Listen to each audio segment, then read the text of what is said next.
was the luckiest boy in the entire world. He just didn't know it yet.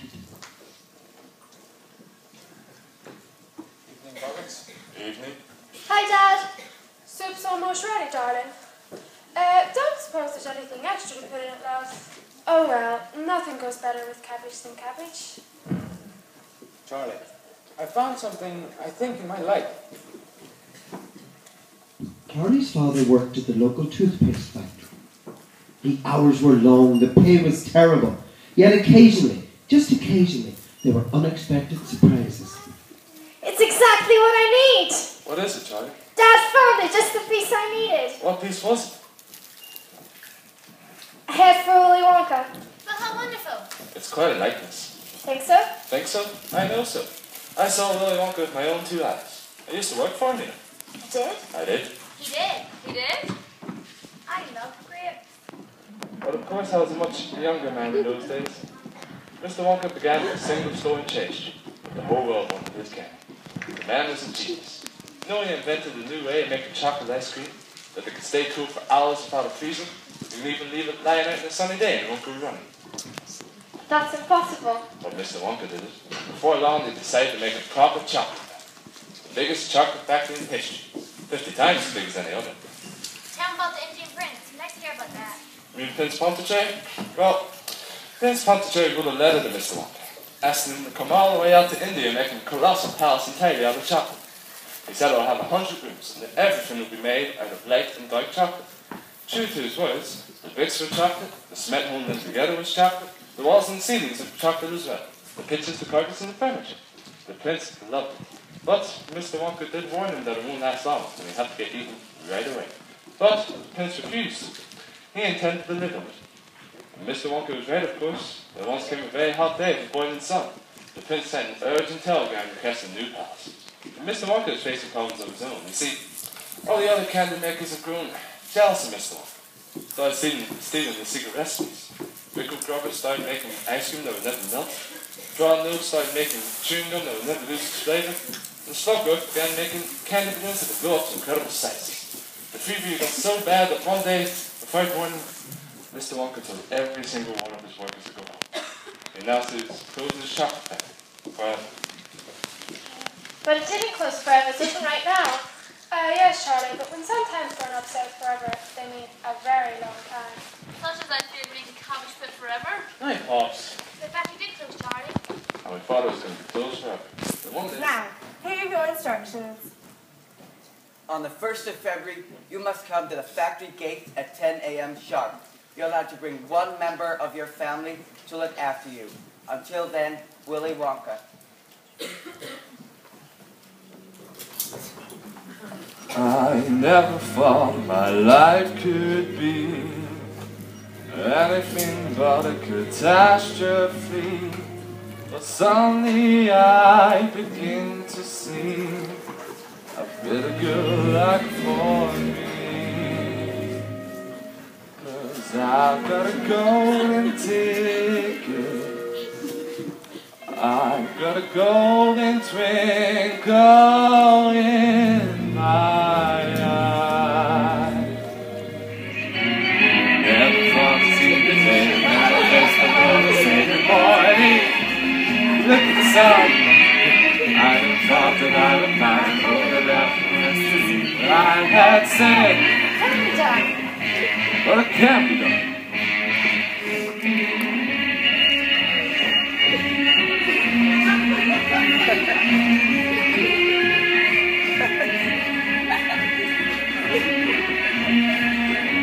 There's so much generosity, there is no way to contain it, to contain it, to contain, to contain, to contain. Willy Wonka, he's the one that you're about to meet. Willy Wonka, the genius who just can't be beat. The magician and the chocolate whiz, the best darn guy who ever lived. Willy Wonka, there's so much generosity, there is no way to contain it, to contain it, to contain, to contain, to contain. Willy Wonka, he's the one that you're about to meet. Willy Wonka, the genius who just can't be beat. The magician and the chocolate whiz, the best darn guy who ever lived. Willy Wonka,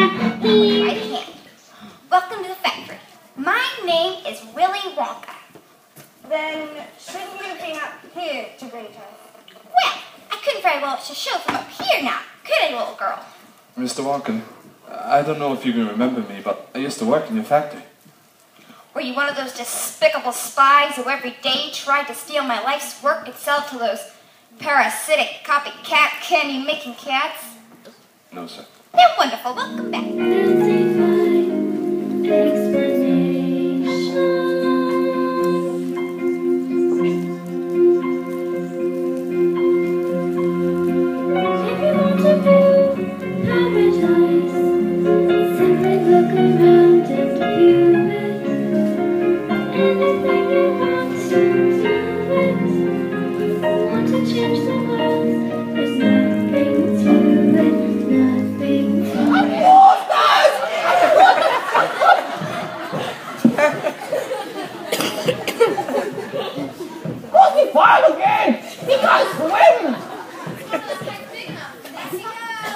Stop big enough, he's slowing down. He's got a stick.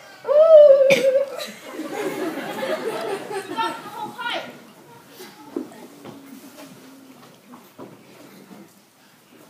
Look, the Oompa Loompas.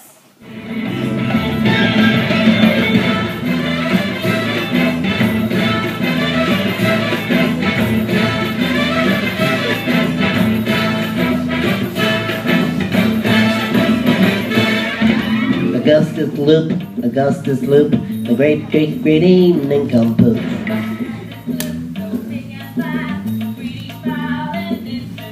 Come on, we time, the time is right to send him.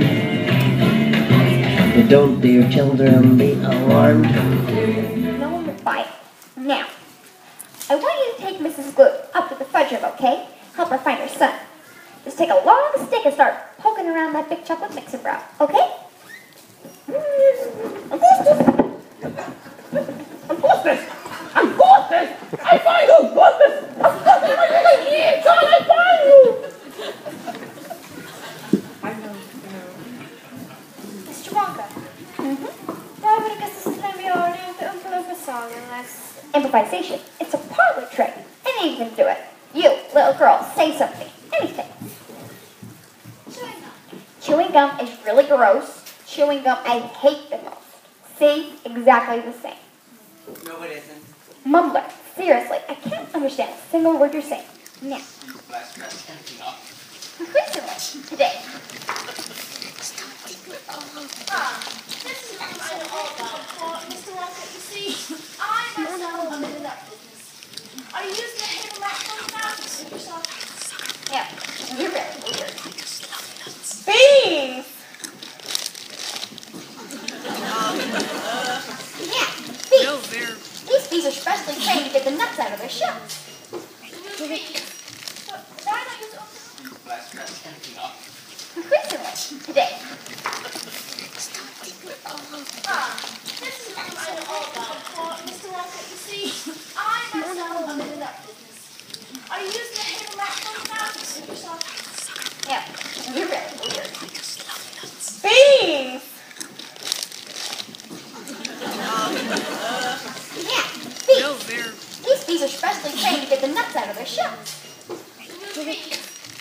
Why not use Mary, a green parrot, a turtle, and a silly-old hamster. I want a bee. Very well. Daddy will get you the soonest and best we can. But I didn't want any old bee. I want a trained bee.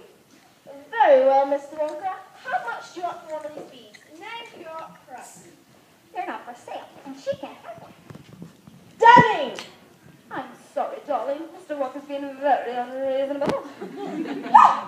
Fine, if you know. When your kid is a brat, pampered and spoiled like a Siamese cat, blaming the kids as the lion does shame, you know who's exactly to blame. The mother and the father, oopa, loopa, doopa-dee-da. If you're not spoiled, you will go far. You will live in happiness too, like the oopa, loopa, doopa-dee-doo.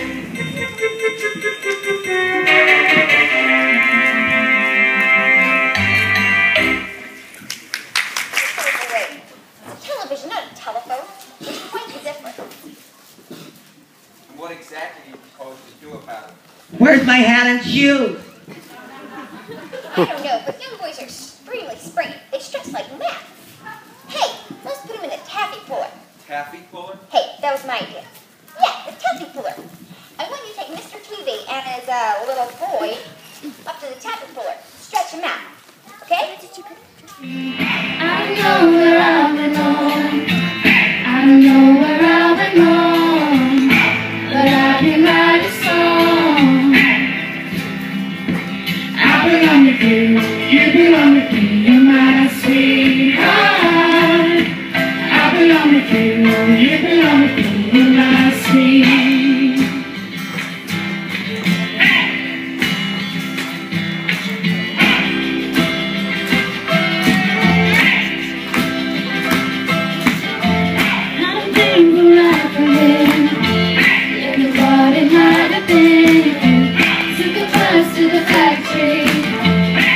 Swimming in candy, swimming in candy. And you can stand it next to me. I belong with you, you belong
with me, you're my sweetheart.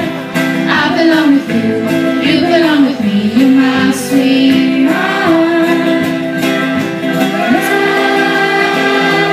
We